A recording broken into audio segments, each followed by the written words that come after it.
All right, welcome back, everybody. Thank you for joining us for this next session at Risky Business 2022. This session is going to be covering social engineering and all about the human risk and why they are often considered the weakest link, and why our employees are considered the weakest link. I'm Andrew Morris, the UK Practice Director for Turnkey Consulting for Application and Cybersecurity.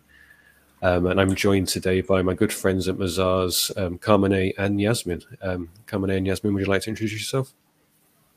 Thanks, Andrew. My name is Carmine Arguecho. I am a manager within Mazars in our cyber attack and defense team. Been at Mazars for about 2.5 years now. Prior to that, I worked for the Metropolitan Police Service and Ministry of Defence in a variety of both technical, managerial and strategic roles. Yasmin, over to you. Hi everyone, my name is Yasmin. I've been at Mazars for about 2 years and I'm a senior ethical hacker. I specialize in what we're going to talk about today, which is social engineering. And I'm really excited to be here today. Back to you, Andrew. Excellent. Thank you very much for joining me today. What this session is going to cover, I'll be handing over to Carmine and Yasmin, is taking a look at some of the red team engagements, how they can be effective, why they are important these days, some of the methods that are used, some of the things that they find, and then wrapping up with some tips for all of us out there on how we can do better at managing that human risk. With that said, Carmine, over to you. Thank you very much.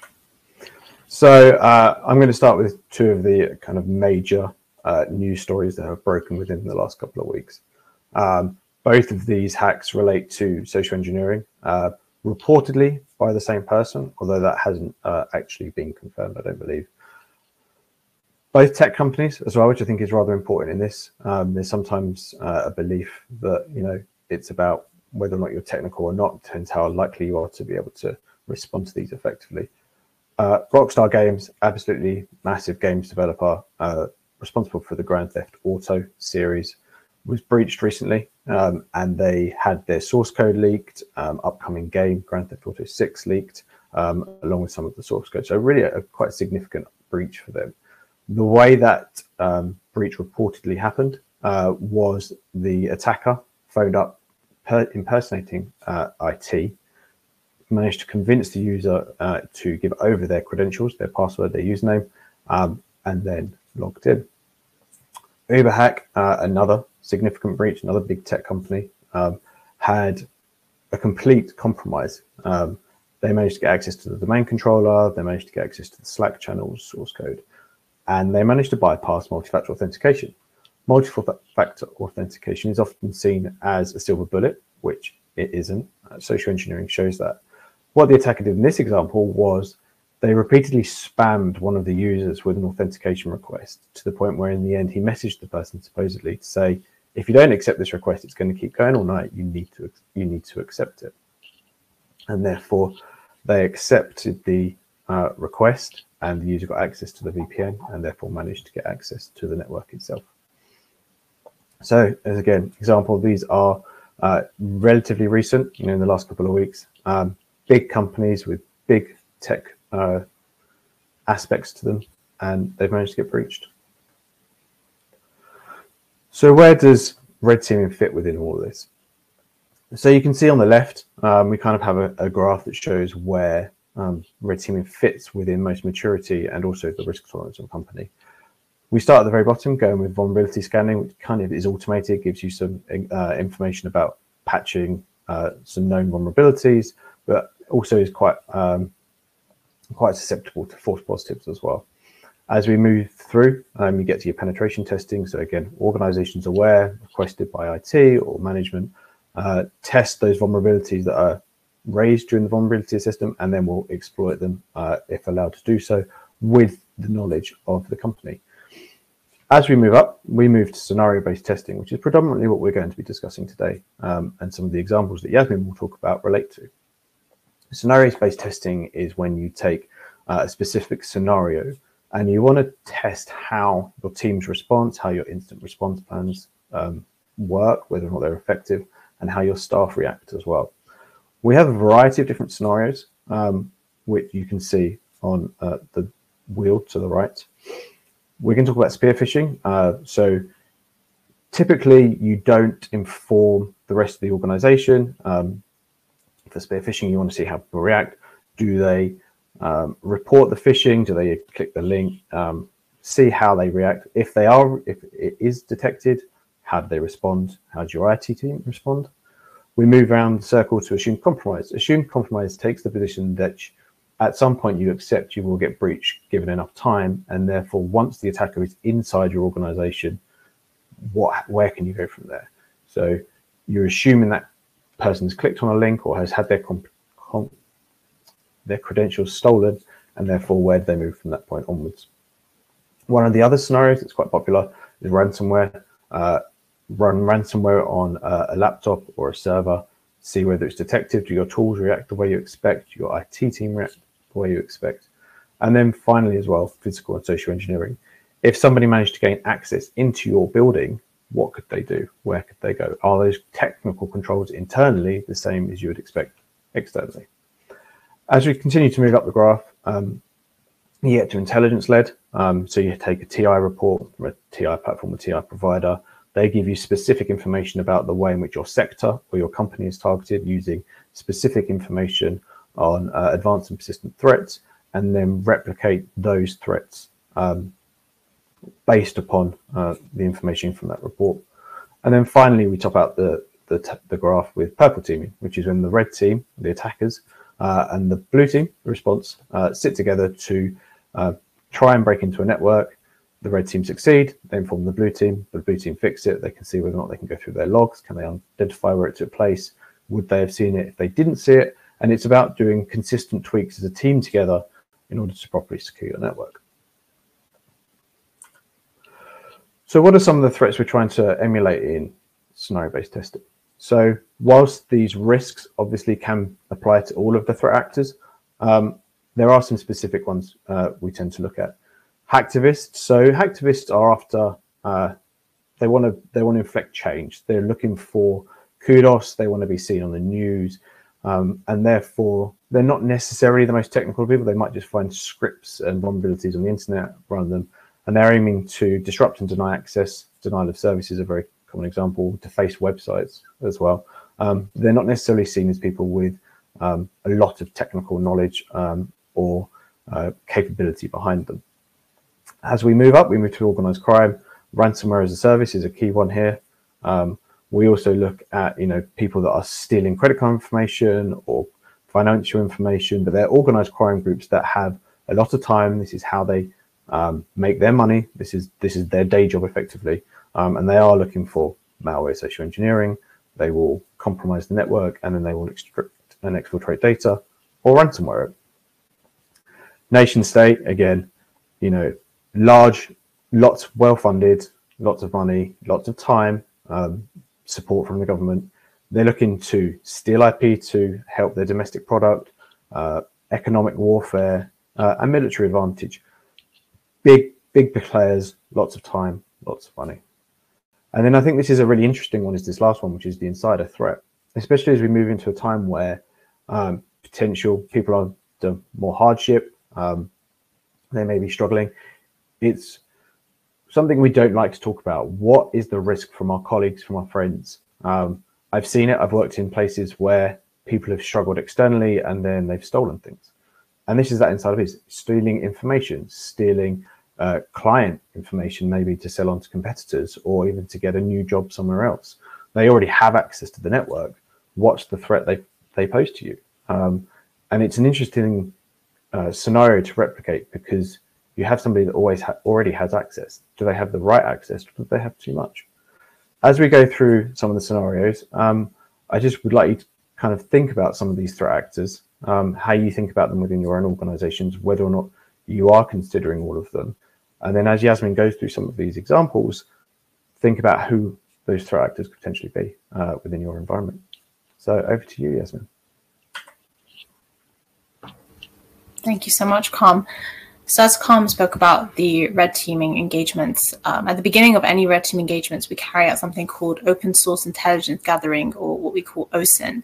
And this is using the internet to find people's emails, names, job titles, pictures that might enable us to gain access into their offices. So on this slide, for example, the photograph on the right, is from LinkedIn. And for an ethical hacker, this photo is really interesting. Number one, it shows us the layout. Number two, it shows us the way people dress in the office, which we can copy. And number three, it also shows us what kind of lanyards and how they're gaining access into their offices. And that's useful information for us when we're conducting a physical attack. The photograph on the bottom with the tables and the chairs and the greenery, this is actually from a design website for the client. So typically you can't always control the information that is released about your organization. And this one for us as ethical hackers, we can see a lot of things. We can see whether there are Ethernet ports, what are these doors in the back. So there are many things we can do with that picture. And then the photograph on the top left is when we actually conducted a physical intrusion for a client. The day before, we typically do a walkabout just to give us an idea of the kind of barriers they have and just to calm our nerves a little bit, as it can be quite, a nervous thing to do. And we found that there was a laptop that was open. It was about 8 o'clock at night, open on Outlook. And that gave us an idea of the kind of culture that we were going to be going into. So people were leaving their laptops open, and that would allow us to complete one of our goals, which is to enable malware onto the machine. Next slide, please, come. Thank you. The breaking and entering portion of a red team. So after we've completed the phishing engagements, we break and enter. And this can be done in many different ways. A lot of it depends on your OSINT and what you can find. So during OSINT, we also do a Google Map search, Google Earth, trying to understand kind of what entry points we have. But the most popular form of gaining entry is tailgating. And this is what we did in this specific engagement. So we were able to tailgate behind one of the workers, walked right past reception. No one said anything. We were able to sit down. We actually sat down right next to the IT team, so we were able to overhear sensitive conversations.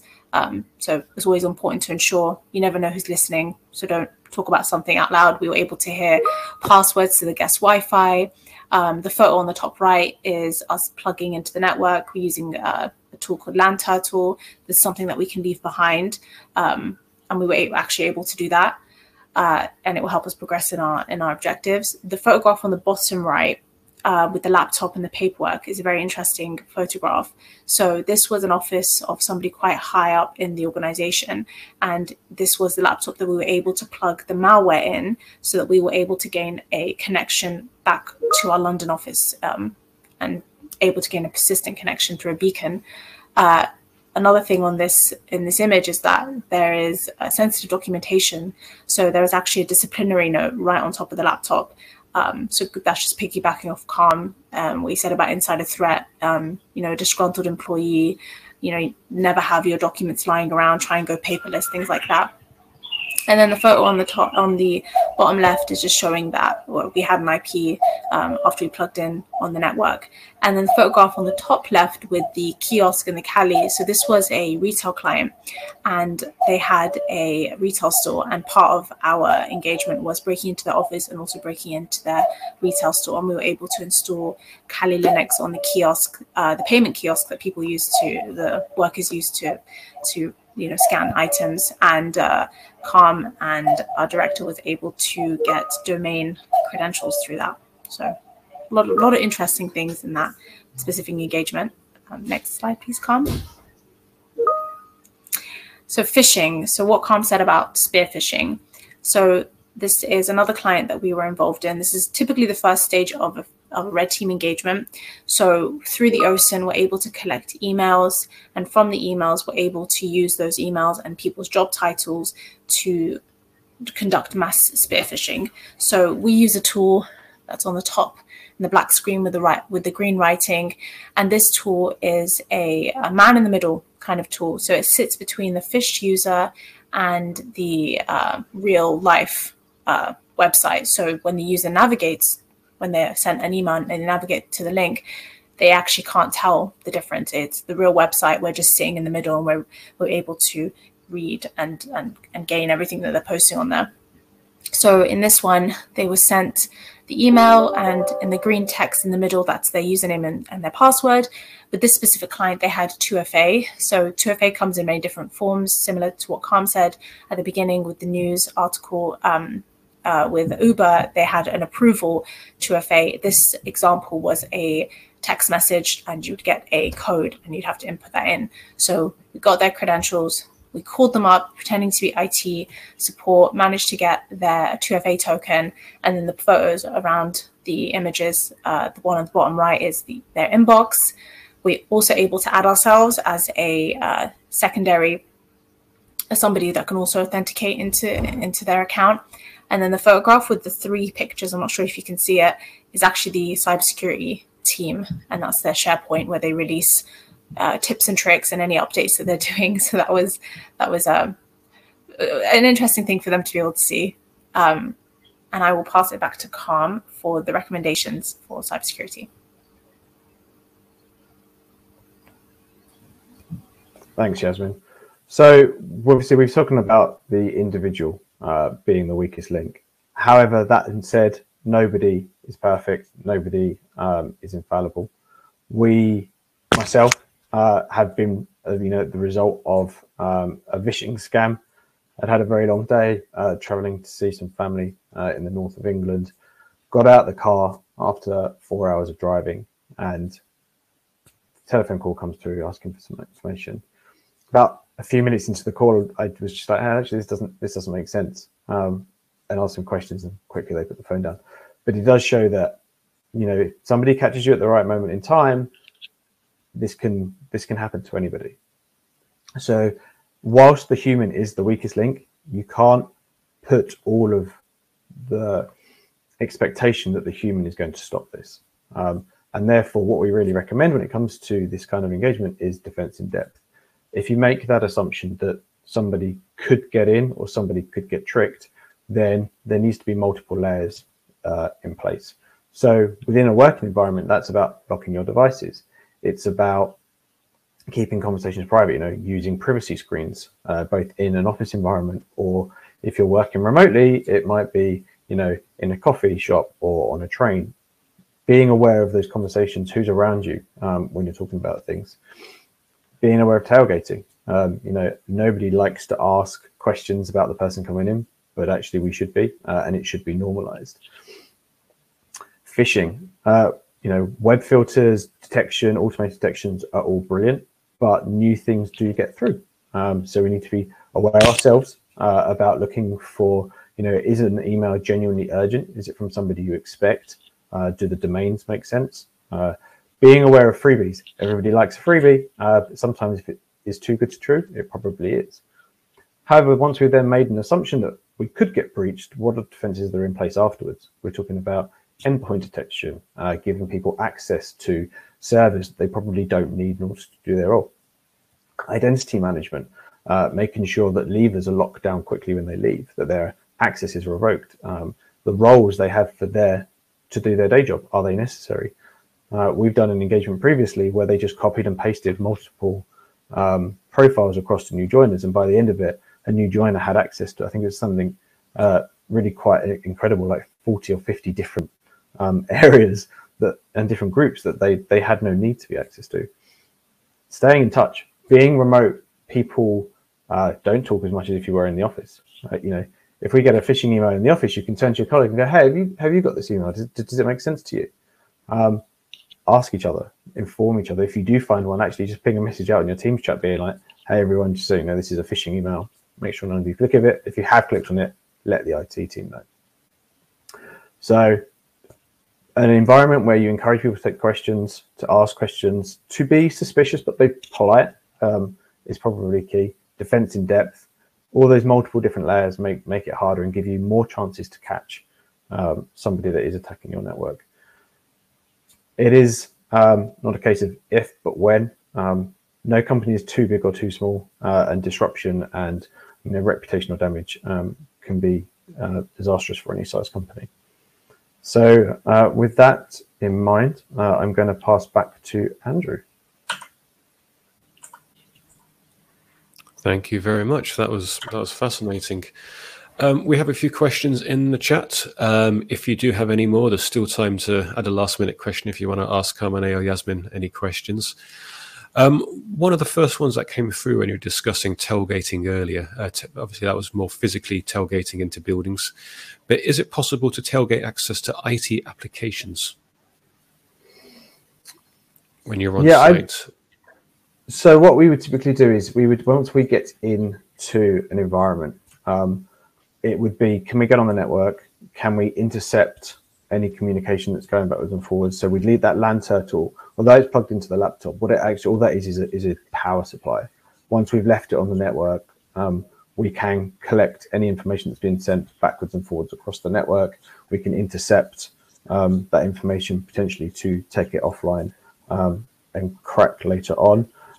Interestingly, we've done this engagement before where rooms have left keys in the doors. So although we've got in and the IT room, for example, is locked, someone's come in early in the morning and locked it and then just left the server room effectively open. So we can plug into the network at that point and get significantly more access to those environments. So that's probably how it would be about interception of traffic once we're in the building. So you tailgate into the building and then try and get access to the network once you're on it and intercept the application data as it's going backwards and forwards.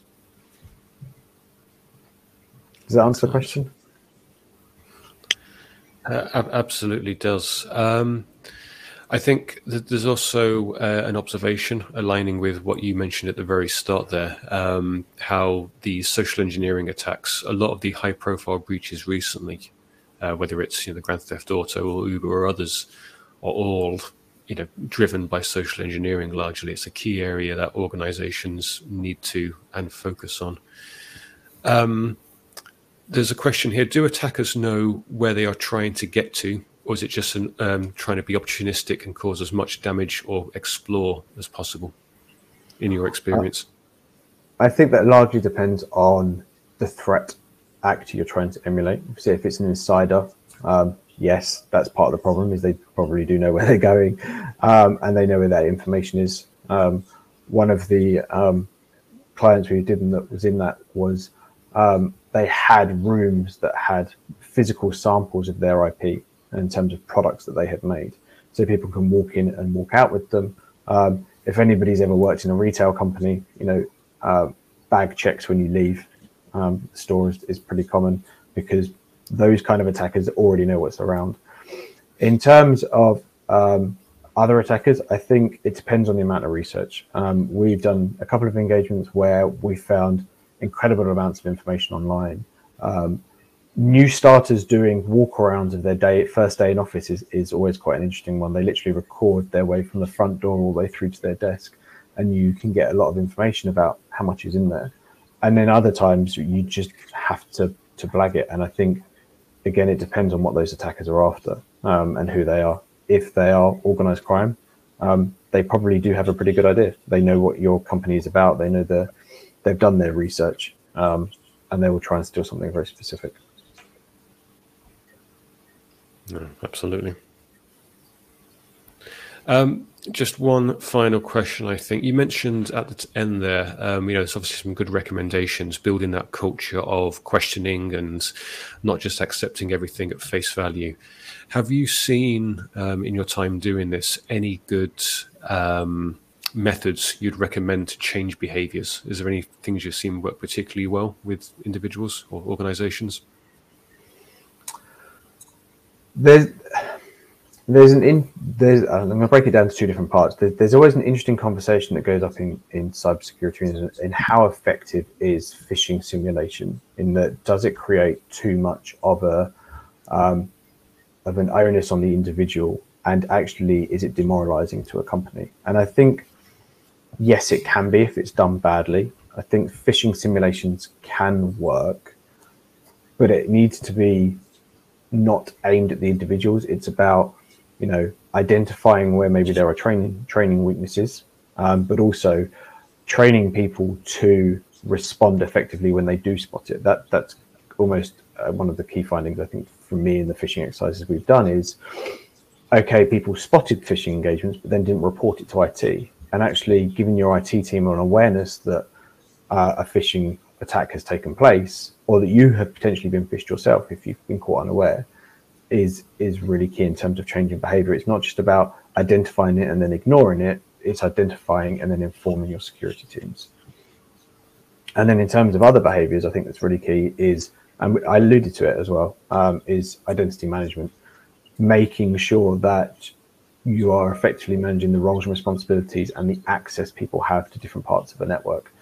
We've done these red team engagements, and the amount of information that is stored in file shares that is password information, or file shares that people shouldn't even have access to, that then has IT scripts that contain passwords in. Now, there's two issues there. Why should the majority of the team have access to an IT file share, and passwords shouldn't be hard-coded into scripts as well?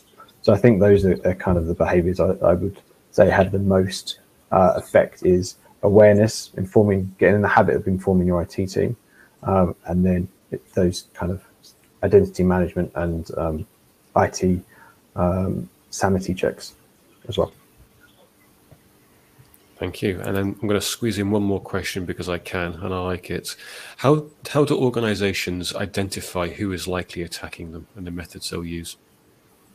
So you can get threat intelligence reports.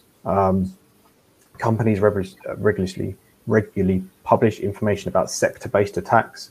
There are people that you can pay for to get very specific, tailored information. Threat intelligence providers, and those threat intelligence providers will tell you what the common attacks within your sector are, who those advanced persistent threats are, and their typical methodologies. So you would need to find a threat intelligence provider.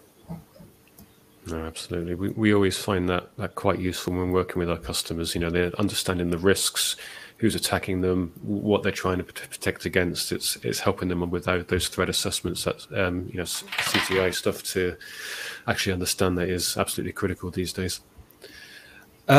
We are out of time, unfortunately. Come here, skip to the next slide, please.